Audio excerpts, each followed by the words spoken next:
সাল্লাল্লাহু আলাইহি ওয়াসাল্লাম এইভাবে চুপচাপ বসে থাকবেন, কেউ ওঠা বসা করবেন না। প্রধান বক্তা অনেক বড় মাপের আলেম আপনাদের সামনে উপস্থিত, একটু ধৈর্য ধারণ করবেন। আমি আপনাদেরকে শুনাতে চাই, আমার হাতে 30 পারা কোরআন কলমকারী, এই কোরআন থেকে আমি 10টা পারা কোরআন আপনার নামে দোয়া করব। এমন কোন 10 জন ভাগ্যবান ব্যক্তি হবেন জানি না।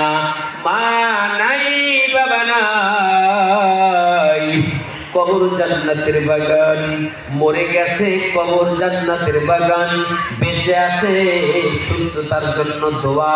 10 পারা কোরআন না 10 জন মানুষের নামে দোয়া করব। আল্লাহর কোন বান্দা কি পারবে?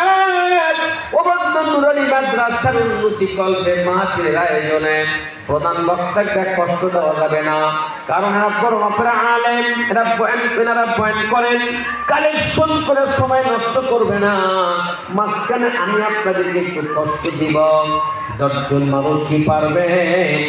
20,000 টাকা, 50,000 টাকা, 1 লাখ টাকা, 10,000 টাকা, 5,000 টাকা, 2,000 টাকা, 1,000 টাকা, 500 টাকা পর্যন্ত আল্লাহর কোন একটা বান্দা প্রথম কি টেবিলে আসতে পারবেন?